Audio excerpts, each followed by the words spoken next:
28. Le MAG, l'émission Magazine et Société de Radio Fribourg.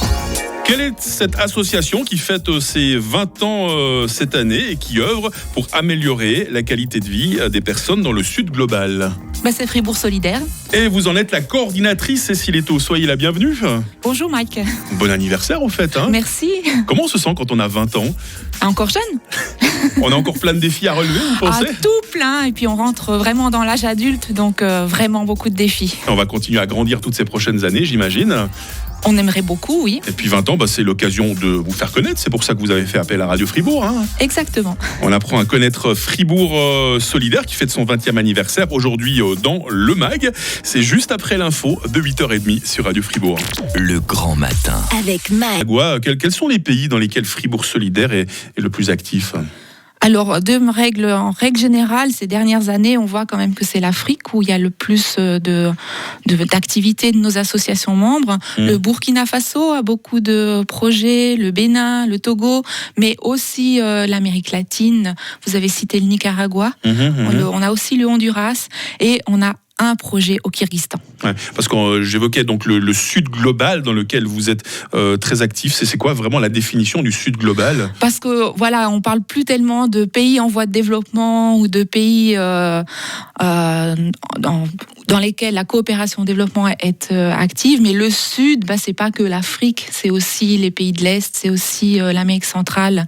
Donc c'est plus c'est cette limite où on pense que le Sud, c'est vraiment que le Sud. Le but, c'est évidemment d'aider ces populations, de les mener à l'autosuffisance. Est-ce que c'est vraiment réalisable, Cécile Eto ?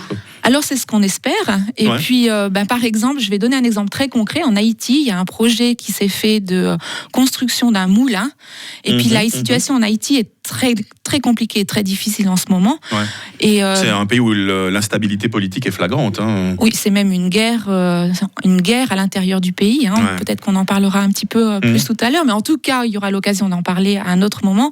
Mais cette construction de moulin a permis à la population locale de moudre son maïs, son grain, et en fait de survivre. Et ça fonctionne ? Il faut de l'entretien peut-être pour ces machines aussi ? Alors ça, c'est une condition que dans tous les projets de coopération-développement, c'est la durabilité et la pérennité du projet. Donc quand on accepte de cofinancer un projet, c'est un élément qui est pris en compte, parce que on peut pas juste construire un moulin, un puits ou une école, et puis qu'après ce soit pas utilisé, pas entretenu, et que ça tombe en ruine au bout de quelques années.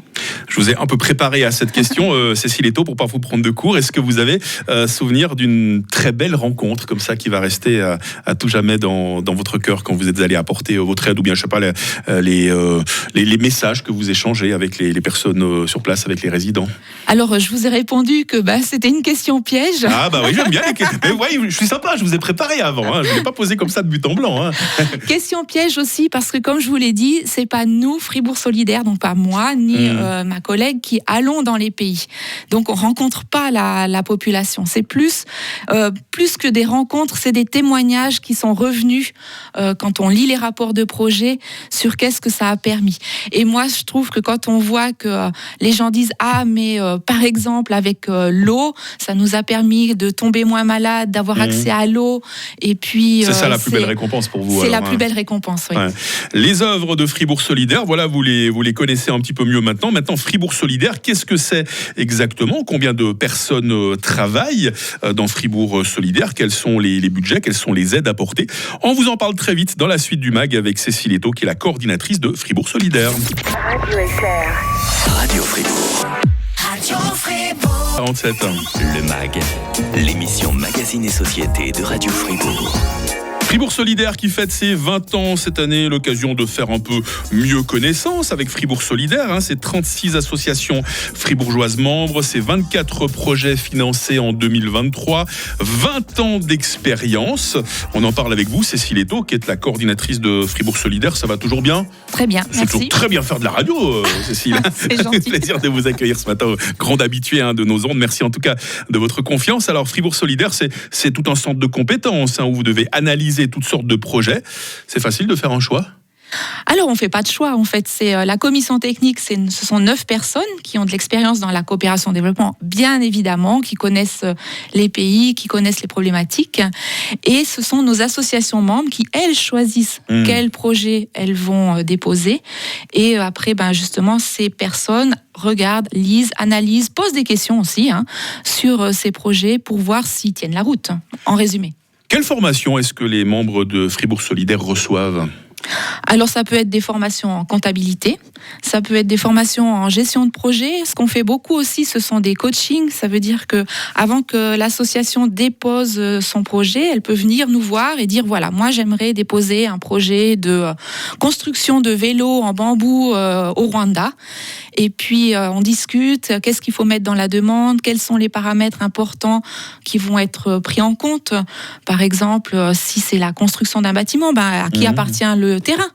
Parce que voilà, si on n'a déjà pas réglé cette problématique-là, il ne faut pas construire le bâtiment. Il y a forcément des antennes, des partenaires sur place. Comment se nouent les contacts ? C'est facile ?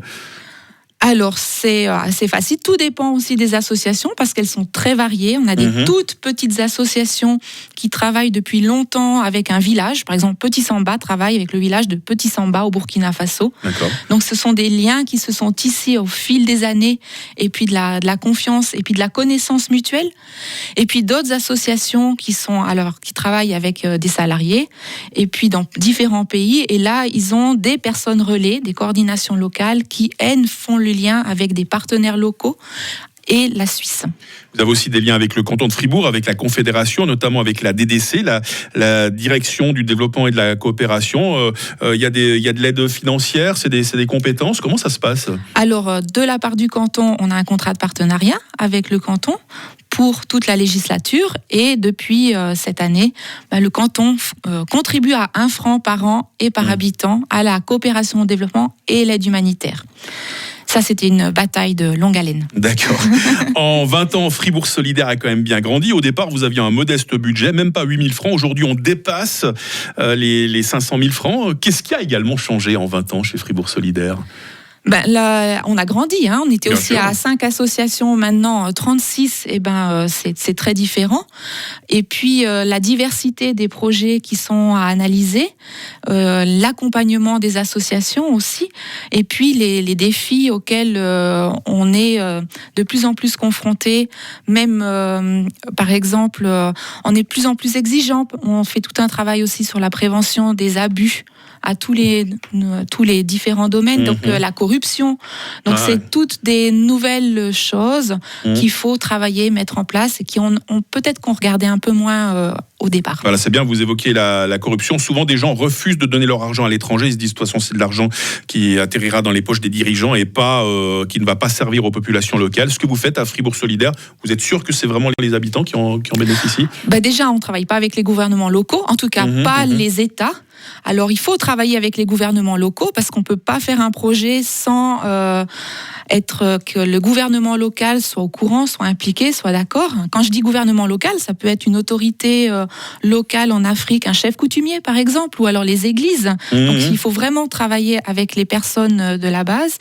Et puis après, corruption ou détournement d'argent, il n'y a pas que ailleurs que ça se passe. Bien sûr. Sinon, Cécile Eto, j'aime bien de temps en temps poser les questions qui fâchent. On entend souvent dire, plutôt que d'aider à l'étranger, on ferait mieux de donner un coup de pouce à des familles suisses dans le besoin, à nos retraités qui ont du mal à boucler les fins de mois. On a encore entendu ce matin dans l'info que le prix de l'électricité va augmenter. Qu'est-ce que vous répondez à ces propos ? Je réponds que oui, effectivement, il faut soutenir toutes les personnes. Même moi-même, je suis active dans un club de sport et puis des fois, je me fâche parce que je me dis mais la commune pourrait faire plus pour le club de sport. Mais je crois que finalement, l'important, c'est pas de mettre les gens en concurrence. Et je pense qu'il y a de la place pour tout le monde. C'est vraiment 2 choses différentes et l'un ne doit pas se faire au détriment de l'autre. Et de soutenir aussi des projets, c'est aussi une façon de contribuer à la dynamique du canton. Ces associations, elles font des conférences, elles font des concerts, elles font plein de choses au niveau du canton de Fribourg qui contribuent à cette cohésion sociale. Cécile Eto, coordinatrice de Fribourg Solidaire qui a 20 ans cette année. On vous souhaite un bon anniversaire, puis on espère vous revoir, vous réentendre très régulièrement sur Radio Fribourg avec des associations, pourquoi pas, ces prochains mois. Mais bientôt, prochainement, j'aurai le plaisir de revenir avec Sophie Pécher qui viendra vous parler parler d'Haïti et puis d'un projet justement à Haïti. À très bientôt, Cécile. À bientôt. Demain dans le MAG, je reçois le professeur Olivier Bonny, médecin-chef de l'unité de néphrologie de l'HFR. On va parler de nos reins, de leur fonctionnement et surtout de la manière d'en prendre soin. Belle matinée avec nous sur Radio Fribourg, l'info à 9h. Radio FR.